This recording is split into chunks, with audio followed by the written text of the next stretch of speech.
1. Where is he? I'm pretty sure we said exchange zone, but he's not here. Reinhard? Reinhard! Anyways, hi everyone and welcome to... What the hell? I'm here!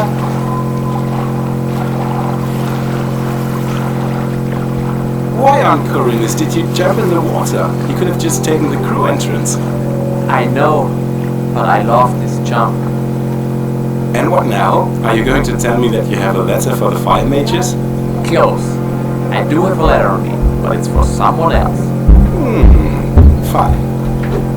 So now that you're here, let's start over. Ready when you are. Hi everyone and welcome to the Gothic Remake Behind the Scenes podcast. That's a mouthful. We need a shorter name. Behind the Gothic Remake podcast thingy. That's shorter. Oh look, there's Diego. I was so looking forward to meeting him. Hi Diego. I'm not interested in who you are. Well, You just arrived. I look after the new arrivals. That's all for now. Thanks, Diego. I'll take care of him. This is Kaju Rozenkrancu, our composer. He wrote the soundtrack to the original game more than 20 years ago. And now he's back to do it again for the Gothic 1 remake. That's very good for you. Yeah, he has a crew access pass. I'll show him around. yes, it was about time I get to see the new sets. Well then, you really seem to be an alright guy. Thank you. I think I'm going... Go now. We'll meet in the old camp. Yes, okay. He's such a great guy. And thanks for the introduction, Reinhard. Now tell everyone who you are. I am Reinhard Pollissu, studio manager and game director at Alchemia Interactive, the studio behind the Gothic 1 remake. And you're a die-hard Gothic fan and involved in the series for a very long time. Yes, that's true. We'll get back to that, but first, about that shorter name for this podcast. Why don't we just call it the Gothic Remake Podcast? GRP. Sounds good. So welcome to the first episode of the Gothic Remake Podcast.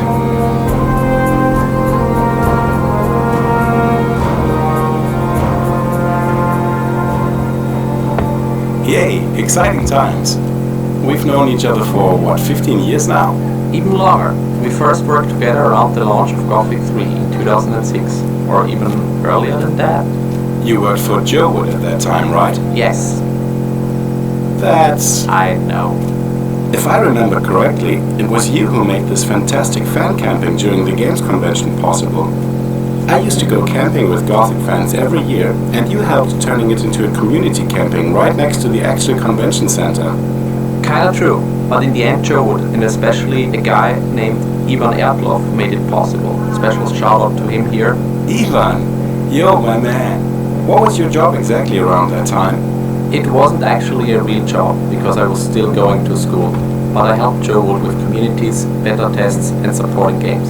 Gothic had a sizable and active community team already, so I was mostly working on Spellforce at that time. Cool! So now, more than 2 decades after the release of Gothic 1, we're making a podcast together. Hold on. Did you just smash a meat bug? I guess I did. Classic. But why are we doing a podcast? I guess because it makes us too independent. We can just walk around in this beautiful world as it's being built and talk about any aspect of the development process of the game without having to worry about visuals, since this is audio only.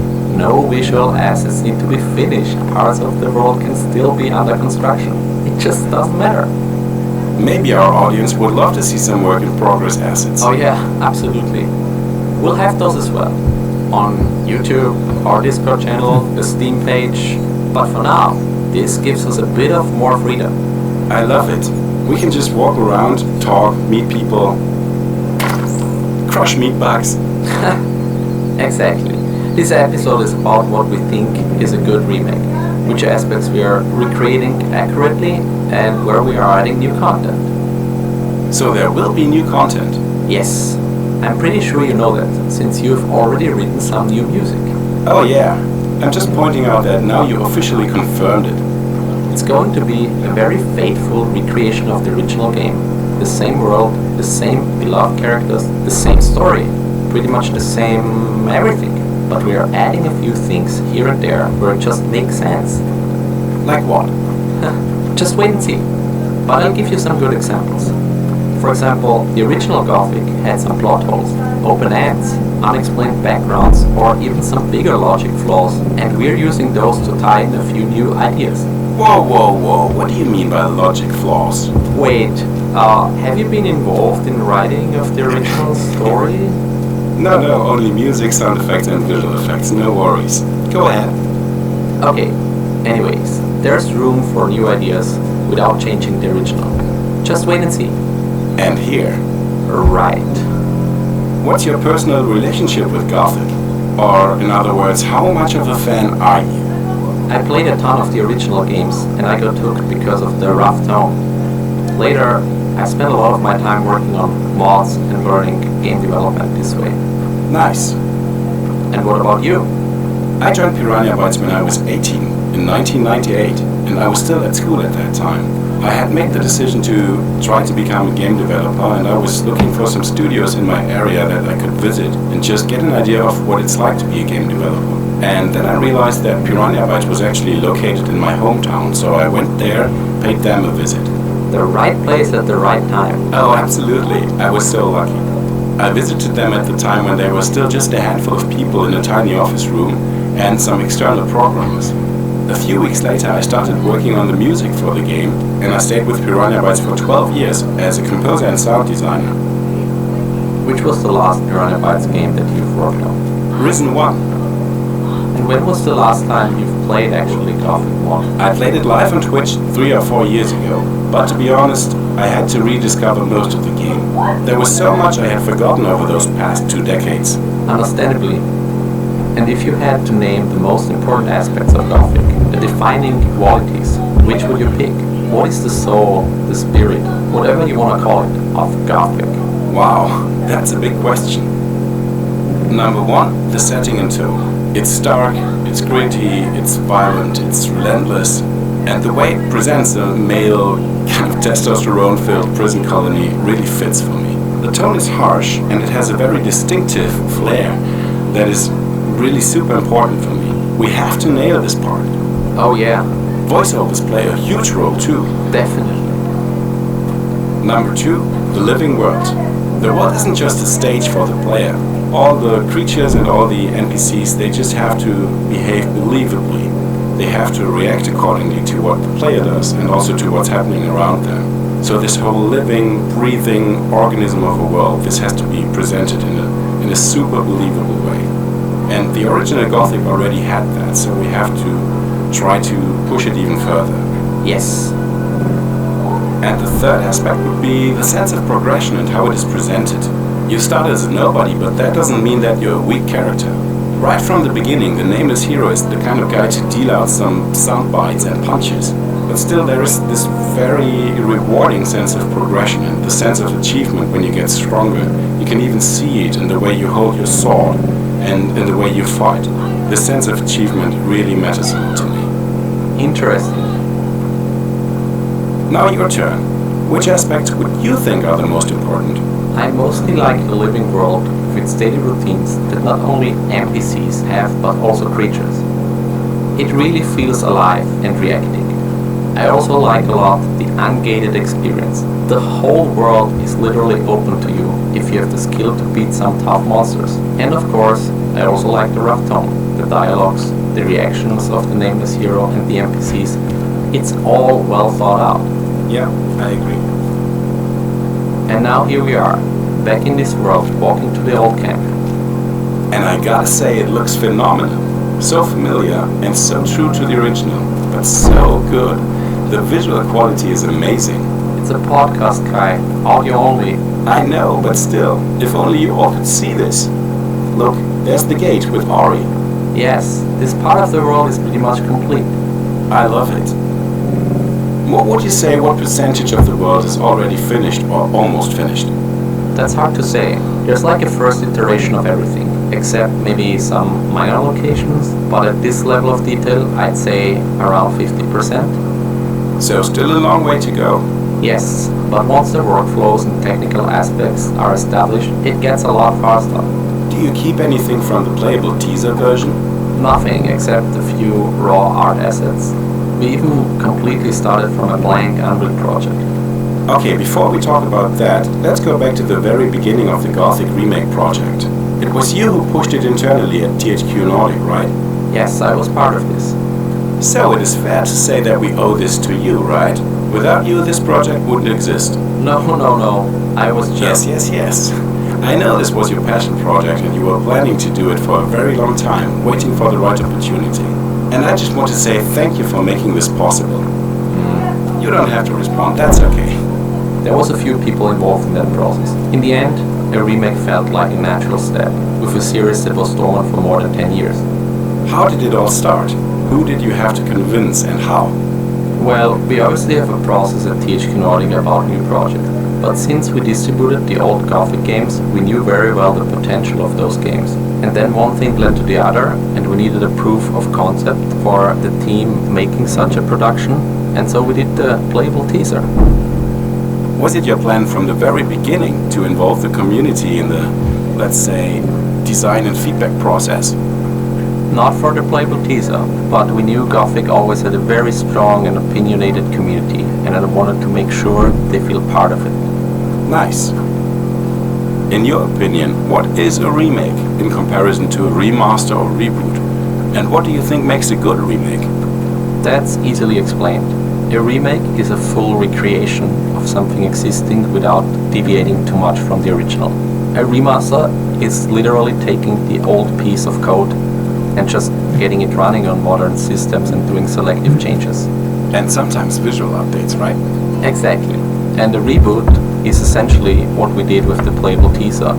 So taking the original ideas and just running with it in different directions.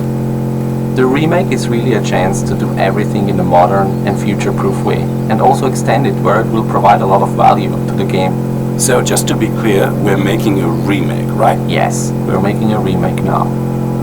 Oh, hold on. There's that block mining tunnel from the original game. And here's... ta-da! Our first weapon, the pickaxe. Right where it used to be. Very cool. The tunnel entrance is still blocked. Are you planning to put anything in there, or will it stay blocked? We will all see. You've mentioned the playable teaser. Can you explain which thoughts went into it, and why it turned out the way it did? The original plan was never to release it. Initially, we wanted to create a proof of concept that this team can work on such a big project. But then, so much of our own thoughts went into it, and it was more a reboot. And we felt the need to either sanity check it or go back to a safe ground. In the end, THQ Nordic suggested to release the playable teaser and ask for feedback. And then the fan feedback came in. Yes. What was your process of evaluating it, and what did you learn from it?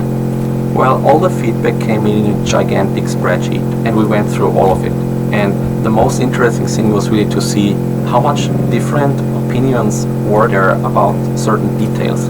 But in the end, the good thing was that there was a lot of common ground among the Gothic community. So you decided to start from scratch? Yes, exactly. In the process of making the playable teaser shippable, we took a lot of shortcuts, and it just wasn't architected from the start to live on. We as a team, we never used Unreal before, so we also made some mistakes on how we set up certain things. And we just wanted to have a clean slate for the full production and not live with actually a lot of tech debt. That's crazy. And just to be clear, when you say Unreal, you mean the Unreal Engine, right? Yes, we're using the Unreal Engine. So, how would you answer the following question? Why should we trust the team that did the playable teaser? Because we went through all the feedback and created good action items based on that. We created a vision that is very much in line with what the community wants. 1 second. See that boulder over there? Right where it used to be. Watch.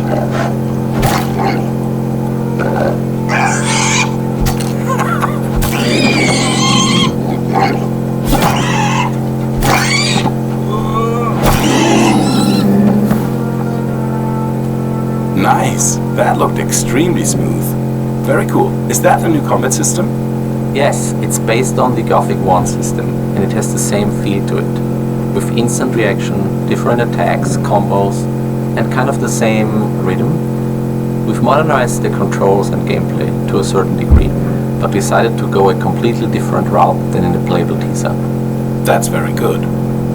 Modernizing the gameplay is the trickiest part, but I think we've got good solutions for all gameplay aspects now. Yeah, I'm very curious about this one, and also a little worried. But I gotta say, everything that I saw so far looks very, very good. Now we have to leave this part of the podcast to the listener's imagination. But let's talk about an aspect that lends itself perfectly to a podcast. Read some source code? Oh yeah. No, I mean, your music. Oh yeah. As of now, I've already written more than 1 hour of new music for the Gothic Remake. Shall we listen to some of it? Sure. We're in the middle of nowhere on the path that leads down to the old camp. Let me play some snippets of the music that plays here.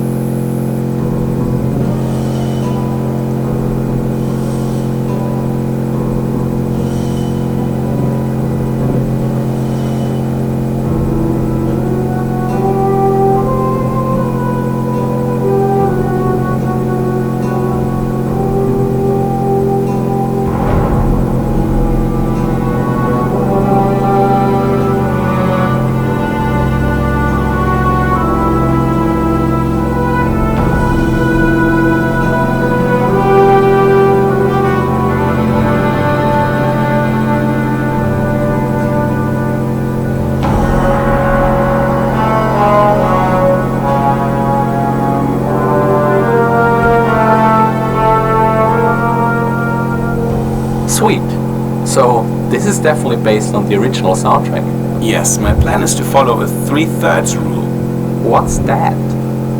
There wasn't a lot of music in Gothic 1, and it was repeating and looping a lot. So I'm considering this original soundtrack the first of 3/3. So the first third is all the original melodies, all the original themes that were in the original game, but remastered and modernized so that they sound good in a modern game. Then the second third would be variations on these themes. You recognize the material, but there are slight modifications, there are rearrangements, and maybe extensions to the original material. And then the third would be completely new music. So there will be tracks for places in the world that didn't have their own music in the original game, and some other things. That makes sense. Can you play a piece to demonstrate that? Absolutely. Here's the night version for the music of this area.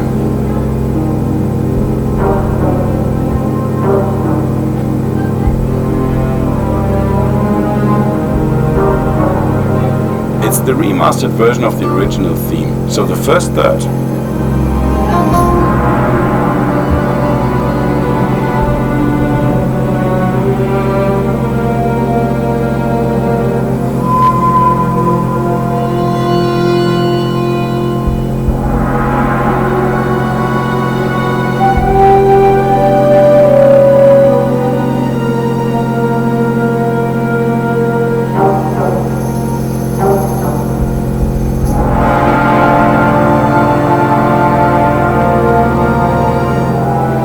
This part is completely new.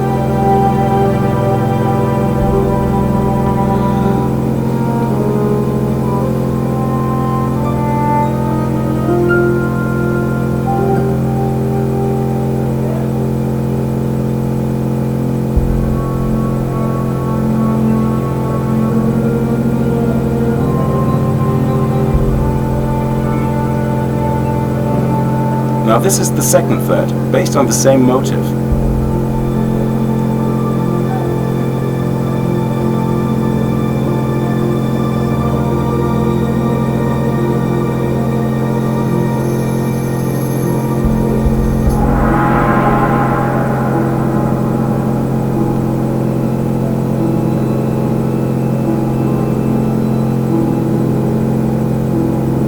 Oh wow, thank you, Kai. That's very interesting. Thank you. Is there a similar guideline for the entire game? I mean, do you have a plan as to how much you want to keep 100% accurate and how much you want to add or modify? I can't come up with a percentage, but the plan is to stay very close where the original shined. So like the world design, the general mechanics, and also the story. Very cool. Can we talk a little bit about yourself? Okay. Like, what exactly is your role in the remake's development? I am the game director and managing director of Alchemia. So how much creative influence do you have? I created the vision for the Gothic Remake and all its important features. Now that we are focusing on the implementation details, I make sure to supervise important features and workflows, like for example the daily routines. What would you say has been your biggest personal influence on the remake? It's hard to name a few. There's just so many. You are originally from Austria, right? Yes, that's right. So I also speak the original language Gothic was created in. And now you're heading a studio in Barcelona. How did you get there? Why Barcelona? I lived here for a few years and never really had the plan to run a studio here. But then I discovered that there are so many talented game developers here, and mostly we're just stuck with mobile game studios. How did you go about founding a new studio in a new city? It was an extra challenge because of the pandemic. We started Alchemia in March 2020. I got to know that there are a lot of talented game developers in the city. So I got to know a core team of 5 people who I thought were really talented, and they were like already working together in the past. And so we just like threw out ideas what we could work on together. And so we settled on let's just start to work on a medieval RPG, which later became Gothic. And then actually founding the studio was an extra challenge because of the pandemic. At that time it was THQ Nordic Barcelona studio, which then later became Alchemia Interactive, right? Yes, the plan was never really to stay THQ Nordic Barcelona. It was just our team's name when we needed a team's name for the release of the playable teaser. Alchemia Interactive? That's Spanish for alchemy, I guess, right? Si, senor, but it's actually even cooler. Alchemia is a Basque word, which is a language spoken in the Basque country, which is situated in the north of Spain. Uh-huh. How many people are working at Alchemia right now? We're around 40 people now. And how did you come up with that name? We released the playable teaser as THQ Nordic Barcelona, but after this, there was a need to create a unique name and own identity. So we started to gather names among the team, and in the end it was between 2 names, and so we chose Alchemia Interactive, and the short form is AI. Ooh, fancy. Is the team going to grow even more? Yes, we are always looking for talented people. And is it easy to get new stuff in Barcelona? Barcelona in Spain fortunately has a lot of passionate and talented video game developers, and even better, a lot of them are waiting to work on such a big project for a long time. Here we are, the old camp. Wow, just wow. Pretty cool, huh? Yes, I can't wait to explore it. Where do you think you're going? You ain't come to make trouble, have you? No. I'm a music guy, and I'm gonna help build the stage for the concert. I heard you'll be yodeling? Hey, this guy's funny. I don't like funny guys. Wait, actually, here's our access pass. Also, I have this letter that I have to bring to someone. Okay, in you go then. And what about me? I'll make an exception just this once, 'cause you're new here. Thanks, I guess. Oh, Reinhard, you mentioned a letter. Who is it for? You will see in another episode of the GRP.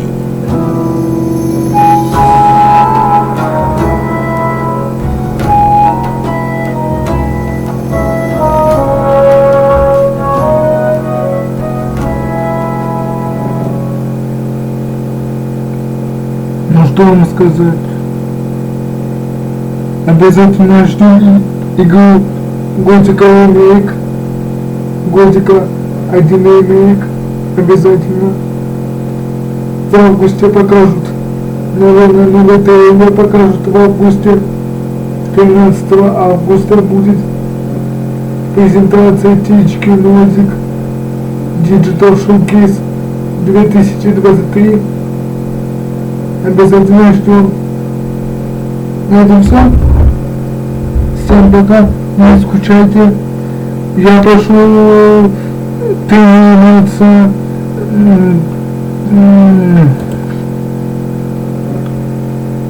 повторить попытку драться с этой королевой летучих мышей. Тиамат в Darksiders One Mastered Edition. Я играю на низком уровне сложности. Ну что, ребята, всем пока. Обязательно поставь лайк, подписку, колокольчик. На этом все. Всем пока. Не скучай.